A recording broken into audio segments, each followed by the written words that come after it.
2.089.087 pessoas. Esse é o número da população de 5 a 17 anos aqui no estado do Pará.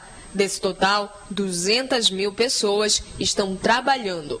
Das crianças de 5 a 9 anos, mais de 12 mil estão ocupadas. Nos sinais de trânsito em Belém é possível ver esses números transformados em pessoas, mas essa não é uma realidade exclusiva do estado. O estado do Pará é um dos estados da região norte que apresenta os maiores índices de trabalho infantil.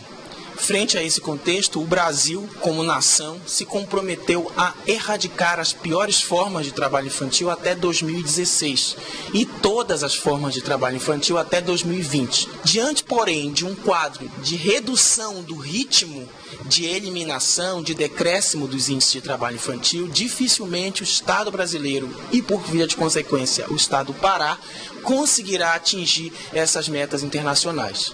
O trabalho infantil é uma violação de direitos e são muitas as ações para combater essa realidade. Essas ações vão desde a prevenção, desde a sensibilização e a conscientização, no sentido de que o trabalho infantil é perverso. Há outras ações também dentro desse plano, ações de atendimento no campo da educação, da assistência social e da saúde para essas crianças e esses adolescentes que estão em situação de trabalho. E há também ações de responsabilização, de punição de todos aqueles que exploram a mão de obra de crianças e adolescentes abaixo dos 16 anos de idade, que é a idade mínima prevista pela Constituição Federal. O Ministério Público do Trabalho realiza ações educativas e também aplica punições para reduzir os números de crianças e adolescentes que trabalham.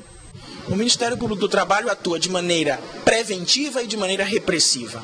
Preventiva, sensibilizando os atores sociais sobre os malefícios do trabalho infantil e sobre a responsabilidade de cada um deles, Estado, sociedade e família, na erradicação do problema. E assim promove audiências públicas, promove campanhas publicitárias, participa de fóruns de discussão. Além desse lado preventivo, o Ministério Público também atua repressivamente, punindo e responsabilizando todo particular que explora o trabalho, mas não somente o particular, toda vez que também o poder público não cumpre o seu dever de proteger essas famílias e essas crianças que estão em situação de trabalho. Quem for pego cometendo essa violação de direitos sofrerá algumas punições. Explorar trabalho infantil traz uma série de punições no âmbito administrativo, no âmbito civil e também no âmbito penal. No âmbito administrativo, todo aquele que explora o trabalho de uma criança, que toma o serviço de uma criança ou de um adolescente, pode responder a uma multa que é aplicada pelo auditor fiscal do trabalho. Além dessa responsabilização administrativa, o indivíduo que explora pode também estar sujeito a uma responsabilização civil. Essa responsabilização civil parte de uma indenização, de uma vultosa indenização que é aplicada pela Justiça do Trabalho. E, paralelamente a essa responsabilização administrativa e civil, em alguns casos pode-se vislumbrar uma responsabilização penal, toda vez que o trabalho infantil envolver a prática de um crime, como, por exemplo, a exploração sexual comercial, que é crime e também trabalho infantil, pior forma de trabalho infantil. Todos podem fazer parte dessa rede de combate ao trabalho infantil. Para isso, basta denunciar. A sociedade paraense e brasileira, de uma maneira geral, tem de ter em vista que o trabalho infantil é maléfico para a infância. Esse é o primeiro ponto de partida. Conscientizado e sensibilizado em relação aos malefícios do trabalho infantil, a sociedade deve tomar duas posturas.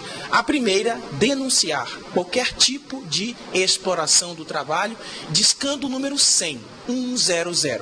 E ali, então, o indivíduo faz a denúncia que vai ser encaminhada para os órgãos de repressão e atendimento da criança e do adolescente.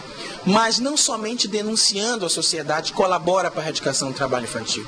Fundamentalmente também não comprando produtos ou serviços que são oferecidos por uma criança ou por um adolescente. Fatalmente, se não houver a demanda desse produto, não vai haver a oferta. E assim, então, a sociedade contribui de maneira efetiva para a erradicação do trabalho infantil.